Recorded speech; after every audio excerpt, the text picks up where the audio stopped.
Le 3 juin a eu lieu la cérémonie d'investiture du pasteur titulaire de l'église de Manmin de Muan.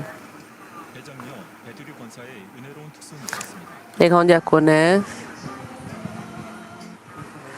Chong Nyambe et Douribe ont interprété une louange spéciale. Le pasteur Migong Lee, vice-président des Églises unies de la sanctification de Jésus-Christ, a délivré un sermon intitulé « Le fruit qui plaît à Dieu ». Dans la seconde partie, le pasteur Hyoki Cho, nouvellement investi pasteur titulaire de l'église de Manmin de Muan, a reçu une plaque commémorative et des cadeaux.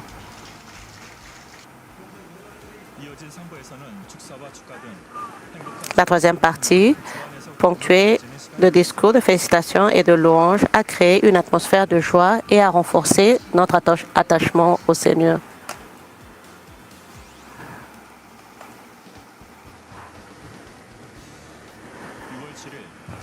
Le 7 juin, l'église de Manmin de Cheonju a célébré son 32e anniversaire.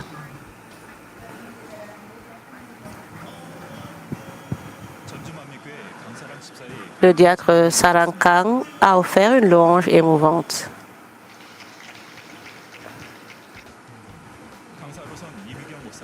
Le pasteur Migong Lee a prêché un sermon intitulé « Ne vous conformez pas à cette génération ».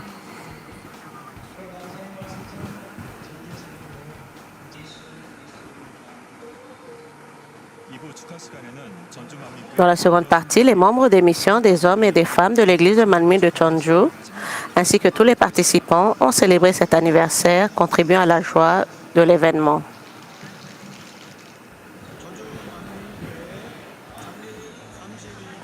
Félicitations à l'occasion du 32e anniversaire de l'église de Manmin de Cheonju.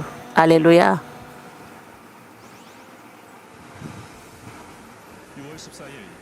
Le 14 juin, après le culte du soir, la formation des enseignants de l'école du dimanche pour les enfants et adolescents de 2026 s'est tenue à la résidence du pasteur titulaire. Lors de la première session, le pasteur Migong Lee a souligné que pour devenir un bon enseignant spirituel, il est essentiel de guider les enfants avec l'amour spirituel, l'empathie et la considération en accord avec leurs intérêts. Lors de la deuxième session, le diacre Kwon Soon Park et la grande diaconesse Mi Hyang Kim, tous deux enseignants expérimentés, ont partagé leurs réflexions sur les attitudes, les intérêts et les méthodes pédagogiques concrètes des élèves, rendant ainsi cette session particulièrement enrichissante. La troisième et dernière session, animée par le pasteur Migong Lee, a été l'occasion d'une prière fervente durant laquelle les participants se sont engagés à se transformer et ont vécu un moment de grâce intense. Le mot qui a le plus marqué la première séance était « développer l'empathie ». J'ai compris qu'au lieu de me concentrer uniquement sur l'enseignement, je devrais devenir une amie, écouter davantage les histoires des enfants, m'intéresser à leur centre d'intérêt et les servir avec plus d'amour. Un diacre, également enseignant du lycée, a donné une conférence très enrichissante pour les participants, leur permettant de mieux comprendre l'état d'esprit des élèves et leur quotidien scolaire. Cela nous permet de mieux comprendre comment aborder et accompagner les élèves et ce fut un moment précieux pour nous.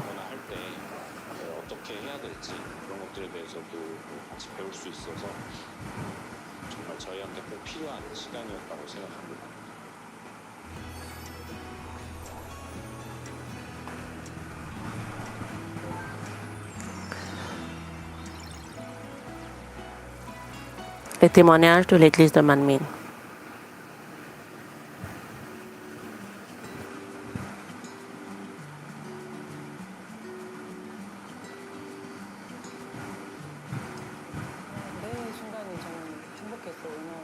J'étais heureuse à chaque instant, car j'étais heureuse en évangélisant, heureuse pendant les réunions de prière, heureuse en rencontrant les membres locaux. Chaque instant était rempli de bonheur. Chaque dimanche, la grande diaconesse Hye Mi-jeon accomplit avec joie la mission que le Seigneur lui a confiée en servant à l'église branche de Kuri à environ 50 minutes de chez elle. Récemment, grâce à son expérience de guérison divine, elle court sa course de la foi avec une plus grande plénitude. Quel témoignage partage-t-elle aujourd'hui?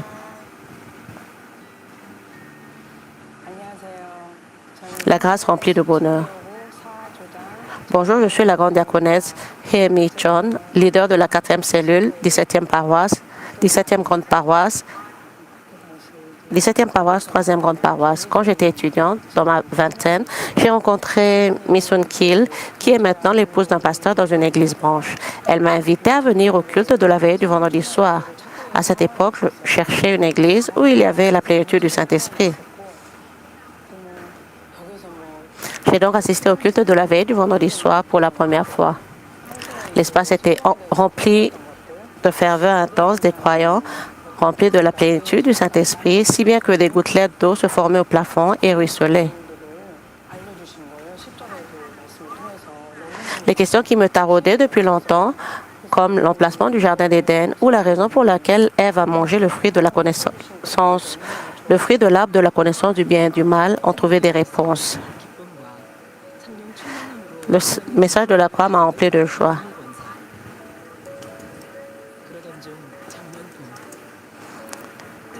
J'ai beaucoup apprécié la façon dont notre pasteur émérite commentait les versets 1 à 1. Touché par la joie de la parole de vie et remplie du Saint-Esprit, la grande diaconesse Hemi Chon a entamé une nouvelle étape dans sa foi. Pourtant, au printemps dernier, elle a été confrontée à un événement inattendu. Avant, ce n'était pas comme ça. Mais après mes sorties et mes retours à la maison, je me sentais souvent très fatiguée et j'ai commencé à faire de courtes siestes. Puis mon mari m'a demandé si je savais qu'il avait une grosseur sur mon cou. En la touchant, j'ai senti quelque chose d'assez gros. J'ai été choquée. Je suis d'abord allée dans une clinique, mais le médecin a dit que la grosseur était trop importante et m'a conseillé d'aller dans un plus grand hôpital pour une biopsie. Le résultat pour la grande diaconesse Hemi Chon était un module thyroïdien bénin de 2,5 cm. Les nodules thyroïdiens sont des tumeurs formées par la prolifération excessive des cellules thyroïdiennes. La plupart sont bénins et restent stables, mais certains peuvent grossir ou nécessiter une intervention chirurgicale. Un suivi régulier est donc nécessaire. Par la prière, la grande diaconesse Hemi Chon a pris conscience d'aspects d'elle-même qu'elle ignorait auparavant. J'ai réalisé que le plus gros problème était le malaise et la souffrance que j'éprouvais envers mon mari. Même si quelqu'un m'ignorait, si je l'avais accepté avec bienveillance, cela n'aurait rien changé. Mais je me sentais mal à l'aise et blessée. Comme j'ai compris que de telles émotions proviennent en fin de compte du ressentiment, j'ai commencé à prier avec plus de ferveur. Je réfléchissais souvent à la façon d'adoucir le cœur de mon mari, de rendre mes journées fatigantes plus supportables. Je sentais qu'il était important de cultiver la bonté et où que j'aille, je me suis engagée à agir avec bonté. Ainsi, chaque fois que j'allais à l'église branche, je vivais avec l'idée de pouvoir être d'une plus grande aide. Pendant les réunions de prière de Daniel, je recevais de tout cœur la prière pour les malades de notre pasteur titulaire chaque jour.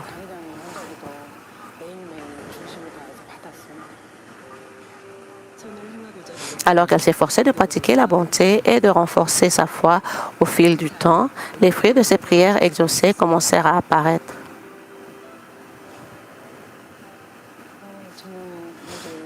Je n'étais pas inquiète à cause de cette grosseur, mais mon mari m'a dit « On ne la voit plus.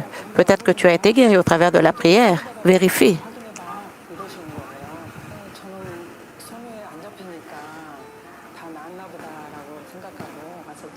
Comme je ne le sentais plus, j'ai cru qu'elle avait disparu. À l'hôpital, ils ont confirmé qu'elle avait diminué. Une fois la grosseur disparue, la fatigue s'est estompée. J'étais si reconnaissante, réalisant que Dieu le Père touche même une personne comme moi et accorde la guérison divine. Mon cœur débordait de joie.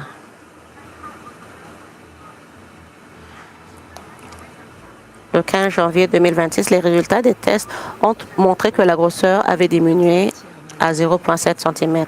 Ayant constaté la réponse de l'œuvre de Dieu, la grande diaconesse Hemi Chon s'est de nouveau accordé un temps d'introspection. Début décembre, je courais à toute vitesse pour attraper un bus pour un événement. Je faisais un sprint de 100 mètres et je suis tombée comme un enfant.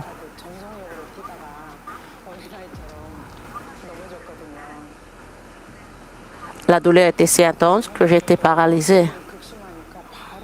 J'avais tellement mal que je me tenais la main très fort.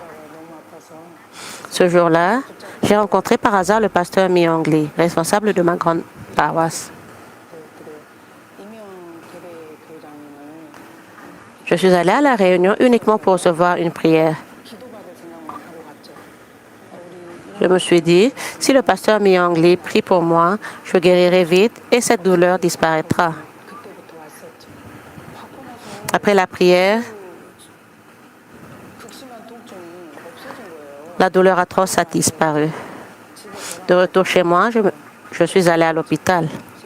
Ils m'ont fait des radios et un scanner et le médecin a diagnostiqué une fracture de l'os de la paume. Une fracture du carpe survient lorsque l'os du poignet se fissure ou se casse. Selon sa gravité, le traitement peut être chirurgical ou non chirurgical. La consolidation osseuse prend généralement plus d'un mois et la guérison complète nécessite 3 à 6 mois de rééducation.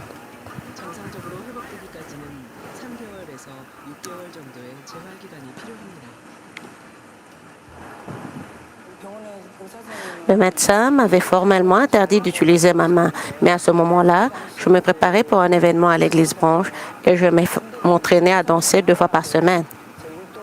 Je n'avais mal que lorsque je la tordais.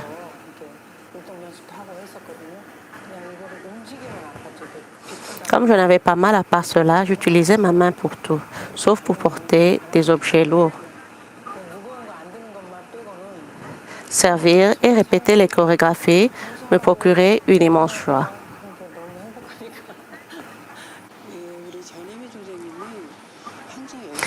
Notre leader, la grande diaconesse Hye-mi Jeon, sert toujours l'œuvre de Dieu avec dévouement et discrétion. Un jour, elle portait une attelle à la main. Malgré la douleur qu'elle devait ressentir, elle a répété avec assiduité la louange traditionnelle de notre paroisse. Son exemple était empreint de grâce. Elle nous guidait toujours par l'exemple. Je me suis dit, elle doit souffrir et pourtant elle continue à servir ses biens. Cela m'a beaucoup inspiré et réconforté.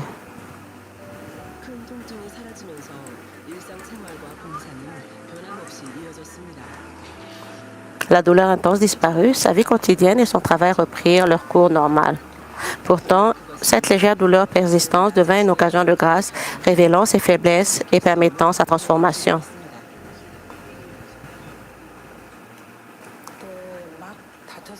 Lorsque je me suis blessée, une pensée m'est immédiatement venue à l'esprit. C'était le jugement et la condamnation. J'ai réalisé que mon habitude de juger et de condamner, de penser « ceci doit être ainsi » était un péché véritablement effrayant. J'ai aussi pris conscience de la fréquence à laquelle j'insistais sur ma propre attitude moralisatrice et mon point de vue, en disant « il faut faire comme ça ». Cette prise de conscience m'a amené à prier plus ardemment pour me libérer de ces schémas de pensée. J'ai réalisé que j'avais souvent le cœur pressé. Lorsque le leader de mon église branche a prié pour moi, l'enflure a rapidement diminué. Je recevais continuellement la prière pour les malades. Et après la réunion de prière de Daniel, je recevais également la prière pour les malades de notre pasteur titulaire.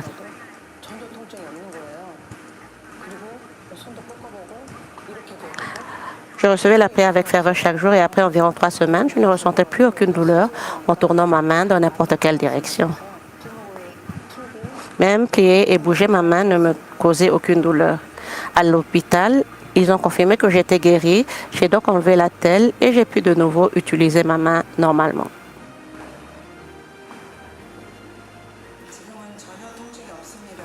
Maintenant, je ne ressens plus aucune douleur. Après une nouvelle expérience de guérison divine, la grande diaconesse Hye-mi Jeon poursuit sa course de la foi avec une plénitude encore plus grande. Elle nous livre aujourd'hui une confession sincère. Je souhaite me consacrer plus fidèlement à toute la maison de Dieu et vivre en ayant à cœur de plus grandes missions. Je veux évangéliser et devenir un ouvrier qui apporte de la joie à l'Église. Je remercie mon leader de district qui m'a accueilli avec amour et a prié pour moi, ainsi que le pasteur Myung Lee, notre pasteur de grande paroisse, qui a prié avec un cœur plein d'amour. Je remercie notre pasteur titulaire qui m'a éclairé par la parole de Dieu et je rends grâce et gloire à Dieu le Père, au Seigneur et au Saint-Esprit qui veillent toujours sur moi, me soutiennent et me pardonnent. Merci, je vous aime. Alléluia.